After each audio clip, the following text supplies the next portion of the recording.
viviendo un tiempo de crisis de la economía mundial. El profesor Julio Gambina, destacado analista internacional, está dictando en nuestra universidad un curso de posgrado sobre crisis capitalista y alternativas para nuestra América. La propuesta ha sido organizada por la Facultad de Ciencias Económicas y la Asociación Gremial Docente. Compartimos una entrevista con este prestigioso académico. Estamos viviendo un tiempo de crisis de la economía mundial. Eso quiere decir que estamos viviendo una crisis de tipo integral. Es una crisis financiera que impacta en bolsas, en bancos, incluso en los principales bancos internacionales, que tiene impacto en las principales bolsas del mundo, pero también es una crisis económica asociada a la producción de bienes y servicios en todo el mundo, que impacta sobre todo a las empresas industriales tradicionales. Podría ser, por ejemplo, la industria automotriz, para que se entienda. Pero además de ser una crisis financiera económica, es una crisis alimentaria que tiene un impacto gravísimo en la sociedad mundial, que según la FAO estamos hablando de 1.000 millones de personas con hambre. Es una crisis energética. Hemos llegado al máximo de las reservas hidrocarburíferas como stock mundial, y por lo tanto hay una necesidad de cambio del paradigma tecnológico que funciona en la sociedad capitalista contemporánea. Por eso es crisis energética. Pero también hay una crisis medioambiental, porque el modelo productivo en curso es un modelo depredador, es un modelo que privilegia el crecimiento, la producción, y afecta al planeta Tierra, afecta a los cursos de agua y pone en dificultad la casa común que es el planeta Tierra. Entonces es una crisis integral, y por ser una crisis integral afecta a todos los países del mundo. Aunque América Latina crezca más que la economía capitalista mundial y pareciera que América Latina está fuera de la crisis, hay que pensar que América Latina crece porque tiene lo que el mundo desarrollado necesita. Es petróleo, agua, biodiversidad, fuerza de trabajo calificada y barata. Los salarios en América Latina son baratos, entonces Argentina le provee al mundo todo eso que requiere: petróleo, agua, minerales, biodiversidad. Y entonces América Latina está creciendo y pareciera que América Latina está fuera de la crisis.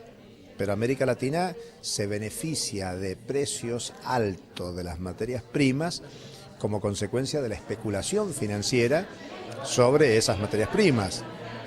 El precio del petróleo sube un disparate y afecta a los países y a los pueblos importadores de petróleo. Los alimentos crecen y eso es bueno para los países que exportan alimentos, pero convengamos que es gravoso para los países que requieren de alimentos. Por ejemplo, Haití, que es un país pobre, y muchos a veces dicen hay que aprovechar este momento de precios en alza, que es bueno para la Argentina o para Brasil, y no pensamos que países como Haití, por mencionar uno que claramente es un país empobrecido de la región, sufren las consecuencias de los precios elevados, o el continente africano, por hablar de un continente de elevada concentración de pobreza y de necesidad de alimentos. Entonces, aún creciendo, América Latina es parte de la crisis de la economía mundial, y por lo tanto hay que pensar en las respuestas. Y muchas de las respuestas que se plantean en los organismos internacionales tienen que ver con la continuidad del proceso que ha llevado a esta crisis, que es la necesidad de liberalizar aún más la economía. Es lo que plantea el G20, lo que plantea el Fondo Monetario Internacional, el Banco Mundial, aunque aparecen algunas otras opciones, como es el recientemente creado Consejo Económico Financiero de UNASUR, que en sí mismo ya UNASUR supone pensar una respuesta de América Latina al margen de Estados Unidos, porque Estados Unidos es uno de los lugares principales del proceso de crisis, por ser el país líder del modelo productivo contemporáneo. ¿UNASUR supone entonces un modelo económico emergente alternativo al capitalista? Podría ser, no queda claro. Hoy no lo es, pero UNASUR, con su Consejo Económico Financiero, está planteando, por ejemplo, usar las reservas internacionales que son cuantiosas en forma compartida. Estamos hablando de 550.000 millones de dólares de reservas internacionales de los 12 países de UNASUR. Al mismo tiempo se plantean sacar urgentemente el Banco del Sur, pero el Banco del Sur surgiría con un capital de 10.000 millones de dólares. O sea que está muy lejos la potencialidad de las reservas internacionales del capital originario que está pensado para el Banco del Sur. Y también hay que señalar que el Banco del Sur se planteó para fines del 2007, comienzos del 2008, ya van a pasar 4 años y todavía no está puesto en funcionamiento. Y es el mismo tiempo del despliegue de la crisis mundial, con lo cual la UNASUR tiene las posibilidades de utilizar mecanismos financieros para un proyecto político-económico alternativo, y lo que habrá que discutir es si nuestros países, nuestros gobiernos o nuestros pueblos reclaman para cambiar un modelo productivo que es depredador, que es primario exportador en prácticamente todos los países de América Latina y el Caribe, para transformarse en unos modelos productivos que privilegien la satisfacción de las necesidades de las personas, inspirándose en soberanía alimentaria, soberanía energética o soberanía financiera. ¿Qué factor o factores hacen falta para que ese cambio se dé a nivel mundial? Bueno, en primer lugar, la participación de la sociedad.